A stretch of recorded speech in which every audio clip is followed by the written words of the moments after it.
Welcome into Training Camp Report presented by Advent Health. Casey Phillips here with senior writer and editor Scott Smith, and we are coming to you from beautiful Jacksonville. Yeah, it's a nice place. And their nice new facilities. It is awesome. We got some joint practices. There's nothing better to shake up training camp than seeing them hitting a few other people. We already got a game, and now we get these joint practices. It's just always such a nice break in the monotony of all of it, I feel like. And it's also really a great time to see, what these guys are up against and just inject a little bit more into these practices for the sake of telling some of these position battles and roles that some of these guys are going to play. So first of all, for you, what are the biggest things that you feel like they want to get out of these? The point of why now it feels like everyone across the league is doing these at least once, if not twice a year. It used to be kind of every couple years kind of thing. I remember the Bucs joint practicing with the Dolphins way back in the early 90s and Dan Marino and all that. But now it's pretty much standard, and that's because they are shortening the preseason, and maybe they'll continue to shorten the preseason. So the good thing about these practices as compared to a game is that you can script specific situations, whereas in a game you're kind of hoping they come up, right? So they can hit a lot of very specific situations with their starting players and the rest too, but also their starters, and then they may not feel as important as necessary to play those starters in the actual game and expose them to injury when they're doing live tackling. So it's a really good opportunity to work with your first team against their first team and do things you wouldn't necessarily do in a game. And then also in a bit more, like I said, controlled environment where you're hoping that injury is a little bit less likely and then a full-out game, that everybody's still kind of abiding by some general practice rules as well. Yeah, and the coaches, well, I know our coach, and I imagine theirs too, they don't want to see fights. They want, as Coach Bowles put it, we're here to help each other, not hurt each other. So we've seen it from around the league in the last few weeks. Tensions can get high in these practices, but hopefully things stay civil. Yeah, hopefully the fellow Floridians out here will all be nice to each other. Yeah. Yes, exactly. So we've had a game since our last show to talk about, and I feel like the first preseason game, of course, very few starters played. We knew that was going to be the case. So it is not a great indication of what the team necessarily is going to look like in the regular season. They hold a lot back, but it is a great first chance to see some of the new things that we've been waiting to get a better look at. Maybe Liam Cohen's offense, some of the things, knowing again holding back a lot, I'm sure, but how some of these new guys look, the rookies. So for you, as you watched that game, what were some of your biggest takeaways? Well, I'd start number one with the running game. It was very effective, and you could definitely tell it looked different. And it was fun in the days that followed the game to hear both running backs and offensive linemen. I'm thinking of Sean Tucker and Robert Hainsey in particular, talking about how it worked and how the offensive linemen were moving people and creating cutback lanes. And you saw that on several, the Bucky Evering's touchdown run and Sean Tucker's long 28-yard run. Both were on plays where the offensive linemen were doing what they're supposed to and moving their guys in a specific direction and getting, out there in space and using their athleticism and their ability to move.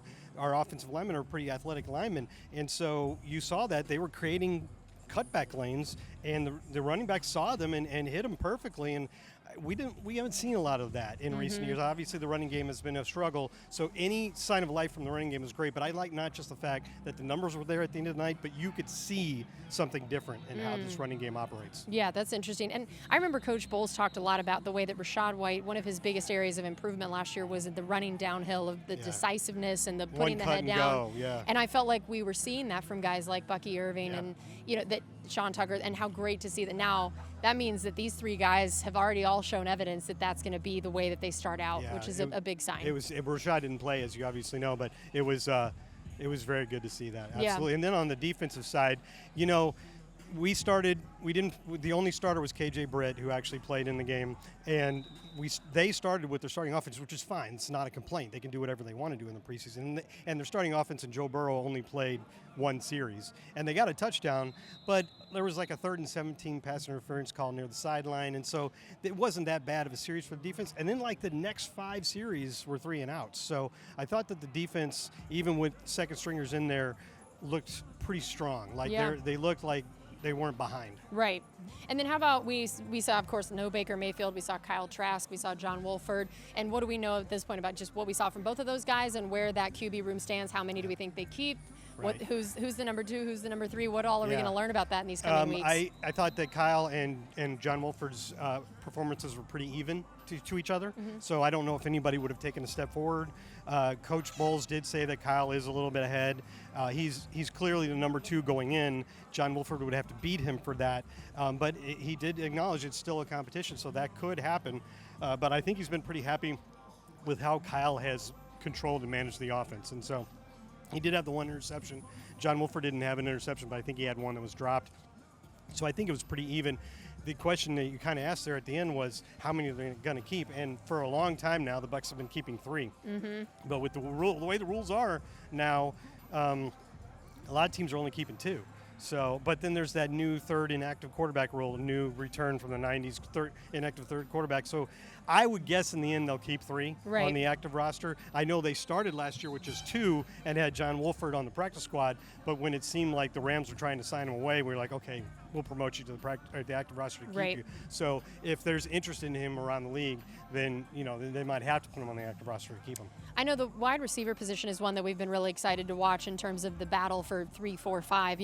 So and maybe 6. And maybe 6, depending on what they decide to do. So no Mike, no Chris in the game. What a great opportunity to see what these guys can do. And I felt like a lot of different guys were able to make plays. Yeah, Jalen McMillan, we've talked about how he's had a great camp, and one of the things isn't just that he's flashed here and there. It's that, like, every day the coaches talk about how he had a good day. They love that consistency, and so the next step was to take it to the game, and he did. He had a couple really nice plays. Didn't play a ton, but when he was in there, he had a couple really nice plays. And Ryan Miller kind of showed up a little bit, and he's been having a nice camp as well. It's not a name Buccaneers fans probably know as well. He was an undrafted free agent last year, and he spent the rookie season on the practice squad, so he's been around. The coaches know him, and he started the game with Mike and Chris not playing, and we started in three wide receiver package. It was Jalen and Trey Palmer, which you would expect, and the third receiver was Ryan Miller, and I think that tells you something. I think it's a little clue right there. Yeah, that's interesting. So I know also, of course, one of the big things we watch in preseason games is injuries to see, you want to go into the regular season as healthy as possible. So as we start these joint practices as well, who are some of the guys that we know are out here, not out here, some of the situations? Again, we don't get a formal injury report this time of year, so all the disclaimers about that. But what are some of the things that we know? Well, I took a little stroll around while we were waiting to do the show here, and I probably don't have comprehensively every single player that's in or out, but some of the things I noticed, Jalen McMillan, who we were just talking about, was wearing a no-contact jersey at the Advent Health Training Center on Monday when we practiced, because Coach said he was a little banged up, but he's not. He's out here. He's fine. Cameron Johnson, a rookie that really impressed during the offseason, but got hurt early in training camp with some ribs. He's back. First day he's been back in weeks. That's great. And it's a banner day for the jersey number 9 because he's number 9, and so is Joe Tryon-Shenka, and he's back in practice after missing, I don't know, maybe about a week with a neck injury. So Kalijah Cansey still is not practicing. I think he's got a minor lower leg injury. I'm trying to think of Tyreek Funderburk. He's out. Yep. Sterling Shepard is still not practicing. Jordan Whitehead is not practicing. He's been out for a while now. It's apparently nothing serious, but I'd sure like to see him get back out there. Yeah, and Chase Edmonds. That's he's the not. other one. Yeah. He's still out. Yeah, it's going to be interesting to see. So now, I mean, what are, for you, we talked about kind of the goal of these joint practices on the whole, of why teams like them, what they like to accomplish in them. What are the individual players or matchups that you think are going to be some key ones to watch during these practices? I wish I'd gotten a look at the script to see if they're going to do offensive line, defensive line, one-on-ones. You know how we love that. I don't know if they are or not. But even just in the full team periods, I think I'd keep an eye on our tackles. We think we have a really nice pair of tackles, and I mean, we know Tristan Wirfs is one of the best, and he just got paid as such. And Luke Edeke really had a nice season playing right tackle last year, so you feel good about your tackles. But in this, they're going up against Josh Allen. I think his name is now Josh Allen-Hines. Right, yeah. He was like, get out of here with all this confusion with the other Josh Allen. Exactly. And then the guy they picked first overall a couple of years ago, Trayvon Walker, who kind of had a nice season last year. That's a nice bookend of outside pass rushers. So that's a good test for our tackles. I think that would be one of the best matchups when you're looking at our offense. On defense, I think we've felt really good about how our starting corners, Jamel Dean and Zion McCollum, have done in training camp so far. And Coach said the other day that they're doing fine, that some of the other reserves need to pick it up a little bit, but the 2 starters are doing good. They're going to go up against Christian Kirk. I see is out. He's not practicing, but they still have Gabe Adams, who they just signed from the Bills, and the rookie they drafted in the first round, Brian Thomas, his defining trait is his speed. And so I'd like to see those 2 guys against our corners, especially Brian Thomas against Jamel Dean, because Jamel Dean has the speed to match just about anybody in the NFL. So That's true. Those are some nice matchups. There's a ton of good matchups out here, but those are a couple I'd keep an eye on. Yeah, we'll definitely get into more of them tomorrow once we've had a practice to watch as well. All right, well, that is going to do it for us on our training camp report presented by Advent Health out here in Jacksonville. Make sure you stay tuned for all of our coverage of these joint practices. We'll see you tomorrow.